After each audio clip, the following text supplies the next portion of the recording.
Hey everybody, this is LuffyFlip568. I'm doing a class project and I'm going to tell you some history on the generations of video games.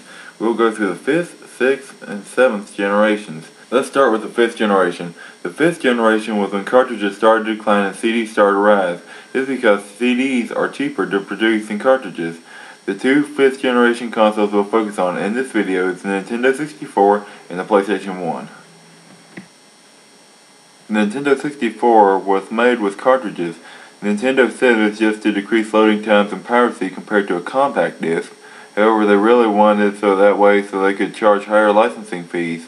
The Nintendo 64's games were not so super compared to the PlayStation's games because cartridges cannot hold as much data as a disc can, which means some games such as Spider-Man had to be modified. In Spider-Man, the PlayStation had actual video footage. But in the Nintendo 64, there was these comic book-like things. Some games that were created for the PlayStation were not created for the Nintendo 64, such as Spider-Man 2 Enter Electro. That was because the games needed so much data that the Nintendo 64 could not hold it all. Or it could be because as creators of the game did not feel like paying so much extra money to produce their games on both systems, or they just picked the cheapest, which would mean they didn't pick cartridges because they cost more than CDs. Let's talk controllers. The Nintendo 64's controller was kinda odd, well unless you have three hands. It had the regular buttons, which is right button, A, B, and the 4 C buttons on the right. On the left it had left button and the D-pad. In the middle it had the thumbstick and the Z button. From what I've seen, you've always had to use the right side of the controller with your right hand.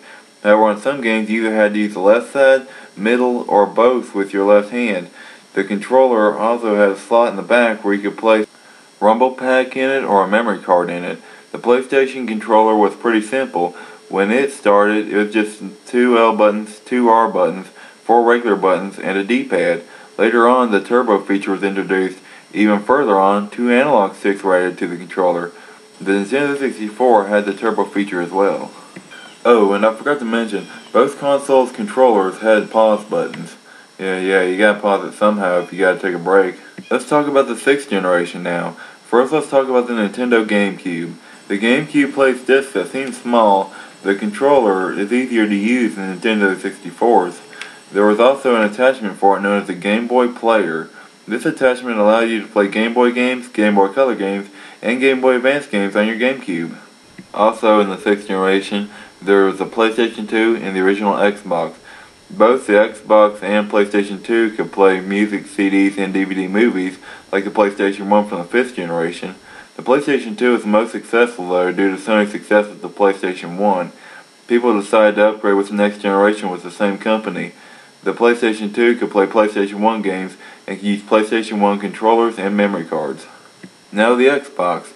The Xbox started something that changed the gaming experience. This is known as Xbox Live. Xbox Live is where people can play games with each other through online capabilities and do not have to be on the same Xbox. I know most of you are like, duh, but bear with me, the video is for a project. The Xbox Live could be used to buy and download extra game content such as maps and characters. Xbox Live is also a way to make virtual friends with something known as a friends list. You can even make your own personal profile. The most famous game played on Xbox Live was Halo 2. I just thought I'd add that in there. The servers for the original Xbox were shut down eventually, so no more DLC for original Xbox games. Yes, that means no Kevin 4 DLC for Star Wars Knights of the Old Republic for me. I'm so sad. Now on to the 7th generation, the generation we are at today. The 3 consoles here to talk about are the Nintendo Wii, the PlayStation 3, and the Xbox 360. The Nintendo Wii's controller is a Wii Remote, which looks like a TV remote, and a nunchuck. The Nintendo Wii is famous for its controller because the avatar, which is on-screen character you play as, will act as you act. For example, if the game is about shooting arrows, you position the controllers and use them as if they are a real bow and arrow. The PlayStation 3 has something known as a PlayStation Network, which is similar to Xbox Live. The PS3 also had a trophy system, which is like rewards for completing certain tasks in a game. There are usually some silver, bronze, and 1 gold trophy in each game. The PlayStation 3 is famous for being the first video game console to use Blu-ray. Last is the Xbox 360. Kinda like the PlayStation 3's trophy system, the Xbox 360 had an achievement system. Each achievement is worth an amount of gamer score, which is added to your total gamer score. Not all achievements are worth the same amount of gamer score. Each game for Xbox 360 can have any amount of achievements, but must equal out to 1,000 gamer score unless there's DLC achievements. At the moment, my gamer score is almost 60,000. Usually gamer scores are around 5,000 to 20,000, so mine is pretty high. There are people with gamer scores in the 100,000s though. The Xbox 360 is most famous for its Red Ring of Death.